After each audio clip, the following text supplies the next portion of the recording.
अस्सलाम वालेकुम दोस्तों। मिस्र के एक जंगल में एक शहजादा चंद बकरियां चराता और इनसे हासिल होने वाले दूध और जंगल के फलों पर गुजारा करता। वो था तो शहजादा, लेकिन ना शाहों वाला कोई गरूर था और ना ही बादशाहों वाला जाहो जलाल। वो आम इंसानों की तरह जिंदगी बसर करता, रूखी सूखी खाता और ज़्यादातर वक्त अपनी रियाया की खिदमत और खुदा की याद में बसर करता। उसकी नेक नीति का चर्चा पूरी रियासत में था। उसे ये खसूसियात अपने रहम दिल वालिद से वरासत में मिली थी। एक दिन शहजादा मामूल के मुताबिक रियाया के मसाइल सुनने के बाद जंगल में दुनिया से बेनियाज खुदा की याद में गुम था कि उसने देखा कि एक गरीब लकड़हारा अपने गधे को साथ लिए लकड़ियां काट रहा है और उससे बातें भी किए जा रहा है। हालांकि उसे मालूम था कि ना तो गधा इसकी बात सुन रहा है ना ही समझ रहा है। और फिर वो ज़ारो कतार रोने लगा।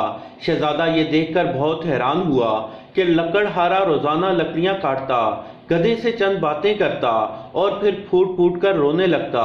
चंद रोज़ यही मामूल रहा। जब रहमदिल शहजादे से इसका ये रोना न देखा गया और ये गुत्थी सुलझाने में नाकाम रहा, तो बिला आखिर दरख्त की ओर से बाहर आ गया और लकड़हारे से पूछा, ए लकड़हारे, तेरे इस तरह के बिलक बिलक कर रोने की क्या वजह है? गरीब बूढ़ा हमदर्द इंसान पाकर मजीद शिद्दत से रोने लगा और सिसकियों के साथ अपनी बदबख्ती की कहानी सुनाने लगा। मेरा एक बेटा था जिसे खुदा ने बेतहाशा दौलत से नवाजा था। हर तरह का ऐश उसे मैसर था, मगर इस दौलत का गुरूर इसके तन बदन पर इस कदर हावी हो चुका था कि उसे अपनी दौलत के सिवा कुछ दिखाई न देता और वो अपने गरीब रिश्तेदारों को धक्के देता और उन्हें जलीलो रुसवा करता। फिर उसकी बर्बादी का दिन आ गया और मेरी एक दूर की रिश्तेदार दूसरी रियासत से ये सोचकर मेरे घर सवाली बनकर आई कि मुश्किल वक्त में अपने ही काम आते हैं।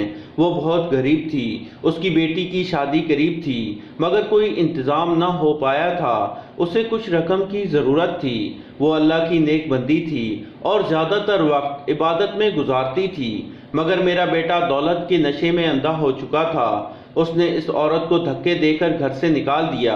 यही वो वक्त था जब हमारी बर्बादी शुरू हुई। उसी रात सुर्ख आंधी चली, बिजली कड़की और तेज बारिश हुई। मैं और मेरा बेटा नर्म बिस्तर पर मीठी नींद सो रहे थे और वो औरत पूरी रात हमारे दरवाजे से लगी रोती रही। शदीद तूफान और रात के अंधेरे में दूसरी रियासत वापस जाना उसके लिए मुमकिन न था और वो ज़ईफ औरत पूरी रात इस तूफान का मुकाबला करती रही और मेरे बेटे को रहम न आया। सुबह जब मेरी आंख खुली तो मुझ पर क़यामत टूट पड़ी।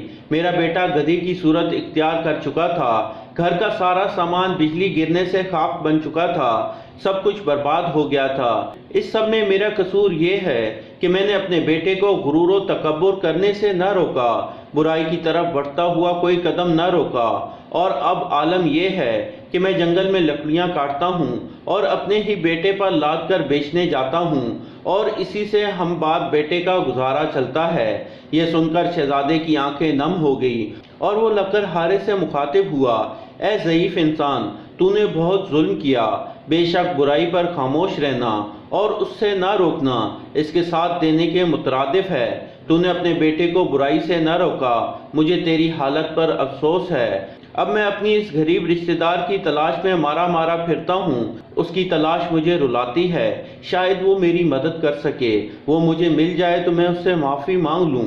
इससे शायद मेरे गुनाहों का अज़ाला हो सके, मगर अफसोस वो मुझे कहीं नहीं मिलती। ये कहकर लकड़हारा रोने लगा। शहजादे ने उसके आंसू पूछे, कहा, तू अपनी गुनाहों की माफ़ी अल्लाह से मांग, वो बहुत रहीम है। अगर उसने तुझे माफ़ कर दिया तो वो तुझे इस औरत तक पहुंचाने का कोई न कोई सबब ज़रूर बना देगा। वो बहुत मेहरबान है, अपने बंदों पर जुल्म नहीं करता। बूढ़ा लकड़हारा उसी वक्त सजदे में गिरकर बिलक बिलक कर रोने लगा और अपने गुनाहों की माफ़ी मांगने लगा। अचानक दूर से घोड़े के टापों की आवाज़ सुनाई देने लगी। एक खूबसूरत शहजादी सफ़ेद रंग के हसीन घोड़े पर सवार थी। قریب آ کر شہزادے سے مخاطب ہوئی، اے شہزادے آخر کیا ماجرا ہے؟ شہزادے نے بوڑھے کی رام کہانی شہزادی کو سنا دی۔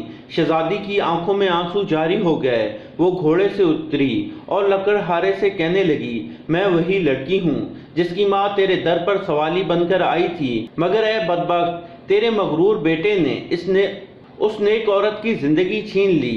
ساری رات دروازے پر تیز بارش میں طوفان کا مقابلہ کرتی رہی کہ شاید تجھے کوئی رحم آ جائے۔ بالآخر تیز بارش کی ٹھنڈی بوندوں کو وہ بوڑھی جان برداشت نہ کر سکی اور دنیا سے چلی گئی۔ جب صبح ہوئی تو رحم دل بادشاہ معمول کے گشت پر تھا، اس کا وہاں سے گزر ہوا۔ وہ میری ماں کو اٹھا کر گھر لایا تو ماں کی لاش دیکھ کر میرے پیروں تلے سے زمین نکل گئی۔ اب میرا کوئی سہارا نہ تھا۔ بادشاہ یہ سب کچھ دیکھ کر بہت پریشان ہوا۔ بالآخر اس نے مجھے اپنے ساتھ لے جانے کا فیصلہ کیا۔ میں کچھ عرصے اس کے محل میں رہی اور اس نے مجھے نیک لڑکی پا کر اپنے بیٹے سے میری شادی کر دی۔ شاید یہ میری ماں کی دعاؤں کا نتیجہ تھا جس نے میری خاطر اپنی جان قربان کر دی، اور اس رب نے مجھ غریب کو فرش سے اٹھا کر عرش پر بٹھا دیا اور اس نیک شہزادے سے میری شادی کرا دی جو اس وقت تیرے سامنے کھڑا ہے، اور تجھے تیرے مغرور بیٹے کے کرموں نے عرش سے فرش پر گرا دیا۔ خدا کی قدرت دیکھ کر لکڑہارا شرمندگی سے زمین میں گڑا جا رہا تھا اور اس نے رو رو کر شہزادی سے معافی مانگی۔ شہزادی بہت رحم دل تھی۔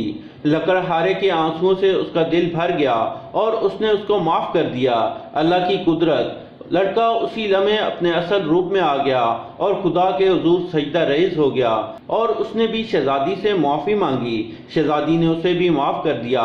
بالآخر دونوں باپ بیٹا اپنی جھونپڑی کی طرف روانہ ہو گئے۔ تو دوستو، یہ تھی ہماری آج کی کہانی۔ پسند آنے کی صورت میں لائک کریں اور اپنے دوستوں کے ساتھ شیئر کریں، اور مزید ایسی کہانیوں کے لیے ہمارے چینل کو سبسکرائب کرتے ہوئے ساتھ موجود گھنٹی کا بٹن بھی دبا دیں۔ شکریہ۔